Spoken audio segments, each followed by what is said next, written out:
My wife used my severe colorblindness to hide her affair in plain sight. She didn't know I was faking my condition and documenting her every move. The gift was wrapped in simple brown paper, the kind Chloe knew I liked. She handed it to me with that patient, gentle smile she always reserved for what she called my unique view of the world. "Happy anniversary, my love," she said, her voice soft as velvet. I unwrapped it carefully, my fingers tracing the edges of a canvas. It was a painting, a beautiful, intricate landscape of the city skyline, all rendered in 1,000 different shades of gray, from the deepest charcoal of the skyscraper shadows to the almost white silver of the distant clouds. "I wanted you to see the world the way I see it through your eyes," she whispered, her hand resting on my shoulder. All in beautiful shades. I felt that familiar dull ache in my chest. The one that always came when she treated me like a broken toy she had to tenderly care for. But I gave her the smile I'd perfected over 20 years.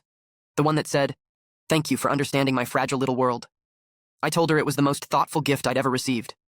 And in a way, it was. It was a perfect monument to the lie I'd been living my entire life.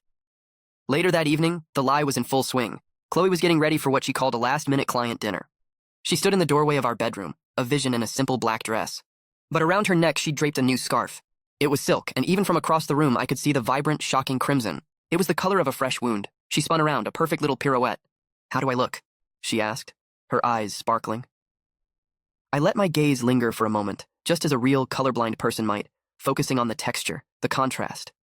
"Beautiful," I said, my voice even. "That dark scarf really suits you." Her smile was blinding. It was the smile of total, absolute confidence. The smile of a person who knew, without a shadow of a doubt, that her deepest secrets were safe. She kissed me goodbye, her lips tasting of wine and something else I couldn't name. The door clicked shut, and I was alone in the quiet of our apartment on our anniversary. I started to clean up the remnants of our small celebration.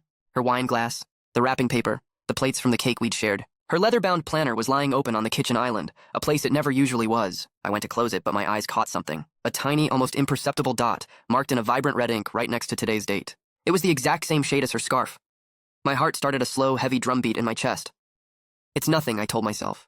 "A coincidence." I picked up her wine glass, ready to wash it, but my hand froze. Her phone, sitting right next to the planner, lit up. A notification glowed on the screen. It wasn't a work email. It was a text from a man named Julian. My breath caught in my throat as I read the words. Tonight was incredible. "See you next week." The scarf, the dot on the calendar, the text. The pieces didn't just click into place. They slammed together with the force of a car crash. The gray world she thought I lived in suddenly exploded into a horrifying, brilliant, and painful spectrum of color. In that one shattering moment, I realized my entire marriage, my entire life with her, was just as much of a lie as my own. And it all started with a lie I told when I was 7 years old. A lie I never imagined would one day become my only weapon. It all started with peas. I was 7 years old, sitting at the dinner table, locked in a silent war with the mushy green pile on my plate. My mom was at the end of her rope. "Ethan, for the last time, eat your vegetables." I stared at them, and in a moment of pure childish desperation, the lie just fell out of my mouth. "I can't," I mumbled, looking up at her with what I hoped were the saddest eyes a 7-year-old could manage. "They're the same color as the tablecloth." "I can't see them," my mom stopped. She looked from the bright green peas to our dark green tablecloth. The anger on her face just melted away. It was replaced by this soft, gentle pity, a look I'd never seen before. She knelt down beside my chair, her voice suddenly hushed. "Oh, honey," she said, stroking my hair. "You can't see the color green?" I just shook my head, my lower lip trembling for effect. And just like that, the war was over. I didn't have to eat the peas. I got extra dessert. And in that moment, I learned a powerful lesson. A little bit of brokenness could be a shield. That small lie grew. It followed me through school, a convenient excuse for mismatched socks and failed art projects. By the time I was a teenager, it wasn't a lie anymore. It was just who I was. Ethan, the sweet colorblind kid, and I became an expert at maintaining the illusion. My whole life became a masterclass in observation. I don't see color. I see everything else. The subtle differences in shade and light, the texture of a fabric, the specific way a brand dyes its red shirts versus its green ones. I learned to navigate a world of color by ignoring the color itself and focusing on the details everyone else missed. It was exhausting, a constant mental calculation, but it kept my shield intact. And then I met Chloe. She didn't just accept my condition, she was fascinated by it. It was her favorite party story. She'd gather her friends, her hand resting on my arm, and tell them in a hushed, romantic tone, "Ethan's world is like a beautiful, classic film. He relies on me to be his personal rainbow." It was sickeningly condescending, but everyone would sigh and look at me with that same gentle pity my mom had all those years ago. She loved helping me. We'd be in a store and she'd hold up 2 shirts, one a deep forest green, the other a dark navy blue. "Which one do you think, honey?" she'd ask, her voice laced with a kind of playful superiority. I could easily tell them apart by the way the store's fluorescent lights reflected differently off the synthetic dyes in the fabric, but I'd just shrug. "Whichever one you think is best, I'd say," and she would positively beam, patting my chest as she made the choice for me. She thought she was my guide in a world of confusing colors. She had no idea I saw everything, especially the smug satisfaction in her eyes as she did it. The lie had kept me safe for 20 years. It protected me from embarrassment, from expectation, from ever having to truly be seen. But now, standing in my silent kitchen on my anniversary, the image of that red dot on her planner burned into my mind. I realized that shield had to become something else. It had to become a weapon. The next morning, the world felt sharper. Chloe was in the kitchen, humming to some pop song on the radio, moving with a breezy confidence that made my stomach clench. On our big shared calendar, the one hanging by the fridge, she stuck a small lime green sticky note on next Tuesday. "Yoga with the girls," she announced, scribbling the words with a black pen. I nodded, my face a mask of casual interest. "Oh, nice," I said, pouring myself a coffee. "Is that a light-colored one?" "It's hard to tell from here." She glanced at it, then back at me, a flicker of that familiar, patronizing warmth in her eyes. "It's the bright one, honey. Green." She even pointed at it as if that would help. "I'll be back late, so don't wait up for dinner." "Got it," I said. And I did. I got it completely. From that day on, the calendar became my Rosetta Stone. I started paying obsessive attention to her little colored squares of paper. I'd walk by, feigning confusion, and ask her to read the notes to me. "What does that dark blue one say on Friday?"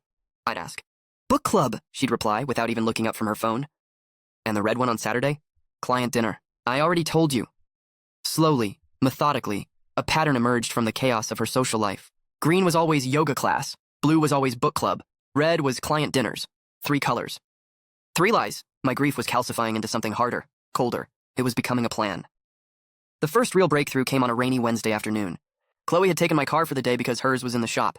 When I got home, I walked straight to the garage, the spare key feeling heavy in my pocket. I told myself I was just looking for a user manual in the glove compartment, but I knew what I was really doing. I was hunting. Behind a stack of napkins and old insurance cards, my fingers brushed against something small and leather-bound. I pulled it out. It was a small, cheap notebook. The color? A sickeningly familiar shade of bright green. My heart hammered against my ribs as I opened it. It wasn't a yoga journal. Page after page was filled with dates, times, and addresses. The Royal Crest Hotel, room 314, the Parker Suites off the interstate. Every single date in that notebook corresponded perfectly with a green yoga class sticky note on our kitchen calendar. He wasn't just careless. He was arrogant. He was using a color I supposedly couldn't even see to document the entire affair.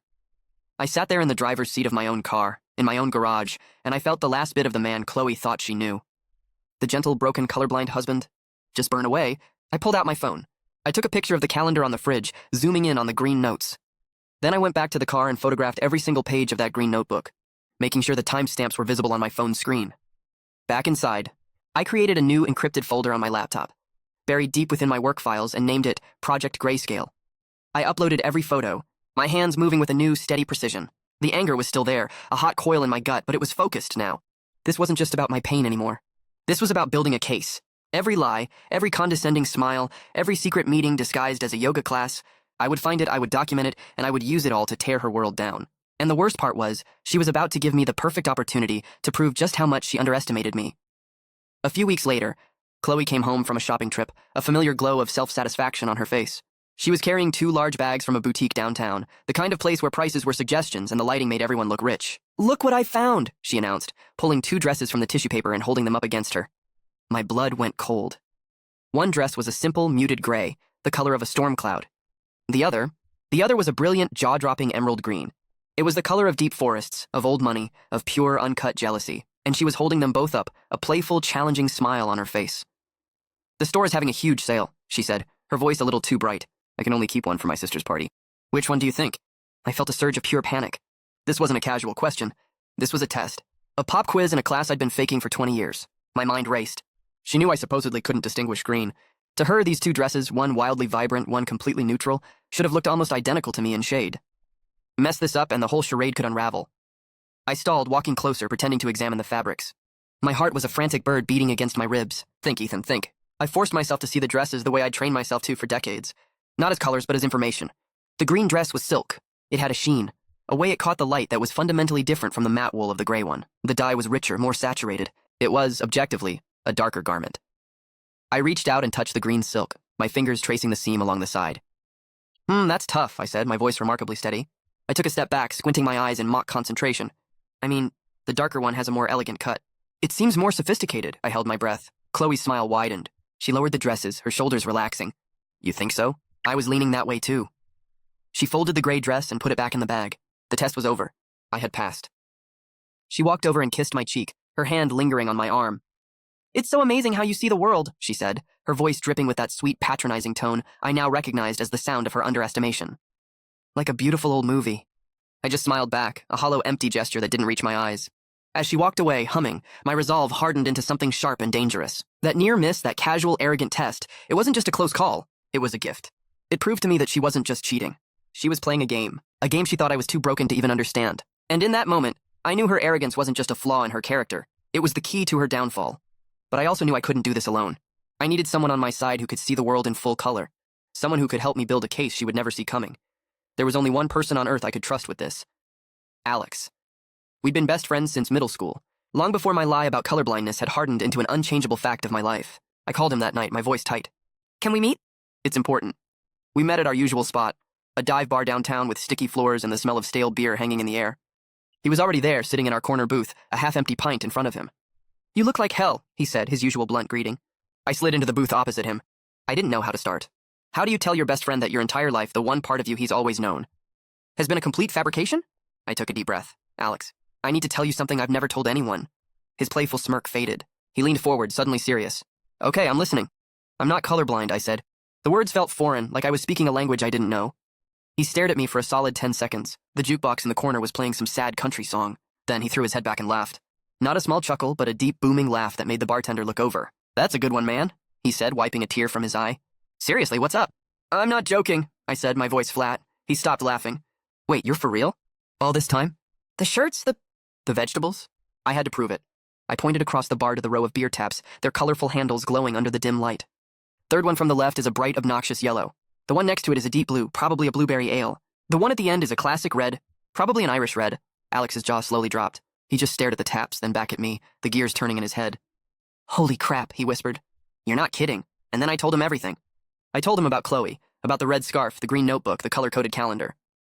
I told him about Julian, the secret hotel meetings, the condescending smiles. As I spoke, the last traces of amusement on Alex's face vanished, replaced by a cold, hard anger I'd rarely seen in him. His hand tightened around his beer glass, his knuckles turning white. When I finished, he was silent for a long moment, his eyes fixed on the condensation ring his glass was making on the table. That, he finally said, his voice low and dangerous. That is the most arrogant, calculated, and just, evil thing I have ever heard. He looked up at me, his eyes blazing. What are you going to do? I'm going to expose her, I said. I'm going to get proof of everything. But I need help. I don't know how to get into her phone, her emails. I need to see it all. Alex leaned back, a grim smile spreading across his face. Oh, we can do that, he said. The way he said it sent a shiver down my spine. This wasn't just a friend helping a friend anymore. This was Alex in his element. He works in cybersecurity, not the corporate kind. The real kind. The kind where companies pay him a fortune to find the holes in their systems before the bad guys do. We're not just going to catch her, he said, his voice dropping to a conspiratorial whisper. We're going to build a fortress of evidence so high she'll never be able to climb out. I finally felt a flicker of hope, the first I'd felt in weeks. And as Alex started sketching out a plan on a cocktail napkin, I knew that Chloe's secret digital life was about to be laid bare. 2 days later, Alex came over under the guise of helping me fix our spotty Wi-Fi. Chloe bought it completely. She even patted him on the back. Thank you so much, Alex, she said with that saccharine sweetness she used on everyone. Ethan tries, but tech stuff can be so visual. Alex just smiled, a tight, controlled expression. No problem at all. Just need to run a quick system update. It'll take maybe 20 minutes. Those 20 minutes were the longest of my life. I watched from the kitchen as he worked on our router, his fingers flying across his laptop keyboard. He was a surgeon, and our home network was his patient. When he was done, he gave me a subtle nod. The trap was set. That night, after Chloe was asleep, I sat in the darkness of my home office, the glow of my monitor painting my face in cold blue light. Alex had given me a secure portal, a window into Chloe's entire digital life, and what I found made the betrayal I already knew about feel like a paper cut compared to a stab wound.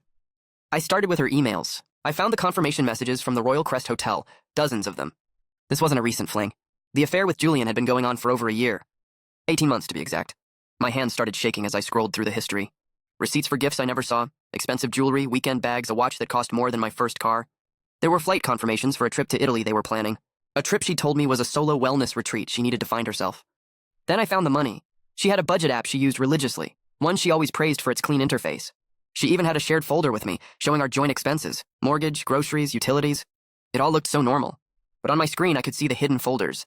There was one labeled simply with a red emoji, a single red dot. Inside that folder was a transaction log that made my blood run cold.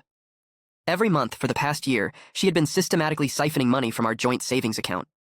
Small amounts at first, $200 here, $300 there, disguised as miscellaneous home expenses or emergency fund top-ups in the shared view. But they were all being funneled into a secret bank account, an account I never knew existed. The total was over $15,000, money she was stealing from our future, for a future with him. I felt a wave of nausea so strong I had to push my chair back from the desk. This wasn't just cheating. This was a long-term, calculated plan to dismantle my life while smiling in my face. I spent the rest of the night working with a cold, methodical fury. I wasn't just a grieving husband anymore. I was an archivist of my own destruction.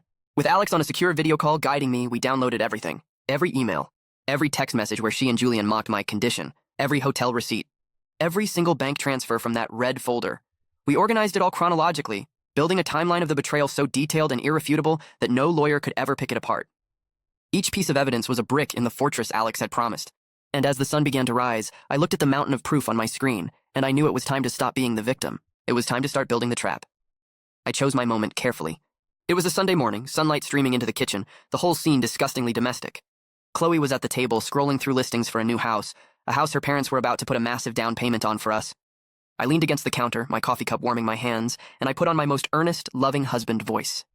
"Honey," I started, my voice soft. "I was thinking, with the anniversary dinner coming up with your parents, I want to do something really special." She looked up from her tablet, a flicker of interest in her eyes. "Oh, what were you thinking?" This was it, the performance of a lifetime. I looked at her, my expression full of a carefully crafted longing. "I want to commission a portrait of you," I said, letting my voice crack just a little. "I hear you and your mom talk about the colors in a painting, the way the light hits.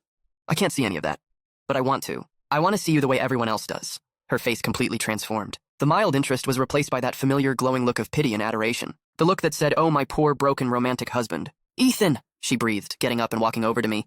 "That is the sweetest thing anyone has ever said." She was hooked. The next day, I told her I'd found the perfect person. A brilliant local artist Alex had recommended, someone who specialized in photorealistic portraits. The artist, of course, was a professional videographer named Maria, one of Alex's contacts who owed him a favor. She was perfect, sharp, discreet, and she understood the assignment completely. On the day of the sitting, Maria arrived with an entourage of equipment. Canvases, easels, spotlights, and 3 different cameras on tripods. "I like to capture my subjects from multiple angles," she explained to Chloe, her voice full of artistic authority. "It helps me see the soul." Chloe bought every word. She sat on the chair we'd placed in the center of the living room, preening under the bright lights, while Maria, our secret director, set up her shots.